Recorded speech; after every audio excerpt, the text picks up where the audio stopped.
Cherchons maintenant à exprimer le travail qui est reçu par un fluide lorsqu'il subit une transformation. Alors je vous propose de commencer par ce que vous connaissez depuis longtemps, les principes de base de la mécanique des solides. Alors on va considérer un exemple relativement simple. On a une grue avec un câble au bout duquel est suspendu un système d'une certaine masse. Donc l'accélération de la gravité crée un poids dirigé vers le bas de ce système. Et le câble doit, par sa tension, exercer une force pour équilibrer ce poids afin de garder le système dans une position fixe. On va considérer maintenant une transformation dans laquelle le câble va tirer vers le haut, c'est-à-dire dans la direction Z, ici le système. Et donc, si on considère le système tiré par le câble, le travail mécanique qui sera reçu par ce système lors du déplacement du câble correspond au produit scalaire de la force qui lui est appliquée par l'intermédiaire du câble par la variation de distance selon l'axe du déplacement, c'est-à-dire dz. Et dans ce cas particulier, étant donné qu'on a noté dans le même sens et dans la même direction la force F et l'axe Z, ça correspond directement à un produit de la valeur absolue de cette force multipliée par le déplacement des Z.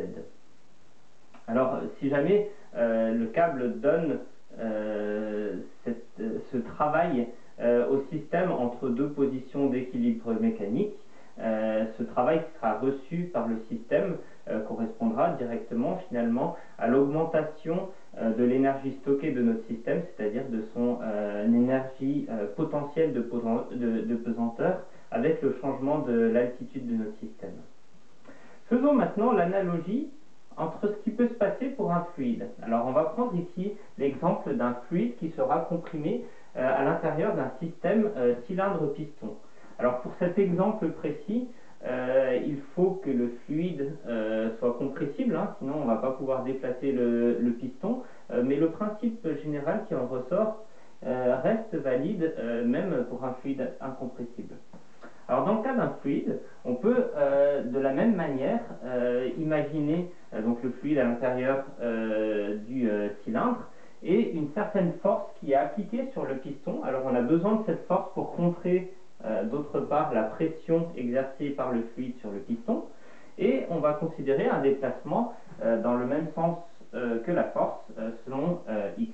De la même manière que ce qu'on a écrit précédemment, on peut écrire le travail delta W reçu par le fluide dans ce cas, qui correspondra au déplacement de la force sur une distance dx, et là j'ai directement écrit en valeur absolue, étant donné qu'on a le même sens et la même direction pour la force et le déplacement. Donc ici c'est de la mécanique appliquée avec le solide qui correspond au piston, et donc on retrouve la même expression que celle qui a été établie précédemment. Alors il est possible d'aller un petit peu plus loin et d'exprimer par exemple cette force sur la tige du piston comme une pression qui serait exercée sur toute la surface ici du piston sur le fluide. Et donc cette force notée F peut être écrite comme une pression que je vais noter P indice X, donc pression extérieure, la pression qui correspond à celle exercée par le piston sur la surface ici de notre fluide, et donc, du piston, qui est normal au sens du mouvement du piston, donc multiplié par cette surface S.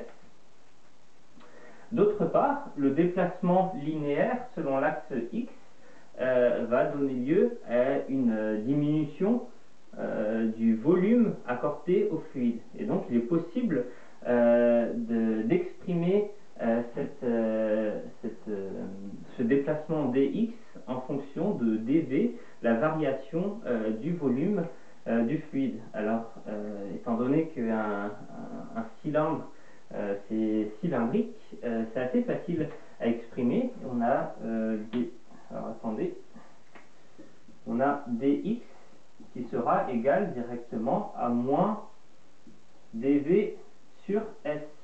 Alors on a le moins qui apparaît ici parce que lorsqu'on se déplace de manière positivement dans le sens des x, ça fait diminuer le volume accordé au fluide. Et donc, que peut-on faire? On peut réécrire cette variation,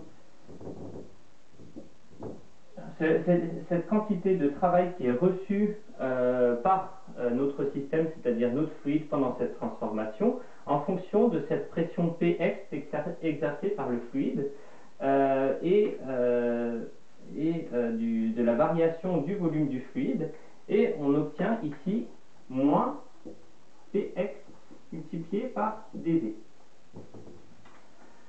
Alors maintenant, pour aller un petit peu plus loin, la pression exercée par le piston sur le fluide, est-ce qu'elle est égale à la pression du fluide lui-même? Alors ça, c'est vrai uniquement dans un seul cas. Dans le cadre d'une transformation réversible, on considère qu'on est toujours dans un état d'équilibre, un équilibre interne, c'est-à-dire qu'on aura une pression homogène à l'intérieur du fluide, et un équilibre externe, parce que le système sera en équilibre mécanique avec l'extérieur, et donc on aura la même pression dans le fluide que celle qui est exercée par le piston. Et uniquement dans ce cadre très précis, on peut considérer que cette pression externe, donc celle exercée par le piston, correspond à la pression du fluide. Et donc on peut écrire ici que le travail, alors je vais mettre l'indice réversible parce que ça fonctionne uniquement pour une transformation réversible, reçu par le fluide est égal à moins P, alors sans indice, cette fois-ci, ça sera la pression du fluide, multipliée par la variation du volume de notre fluide. Et donc ça, c'est une des équations importantes sur le comportement d'un fluide lorsqu'il subit une transformation. Il est à noter que pour pouvoir écrire ça, il faut absolument que cette transformation soit réversible. Donc pour être vraiment clair, je vais noter que dans le cadre d'une transformation irréversible, cette égalité est fausse, donc c'est une inégalité. On a une inégalité entre moins PdV et le travail irréversible de compression ou de détente d'un fluide.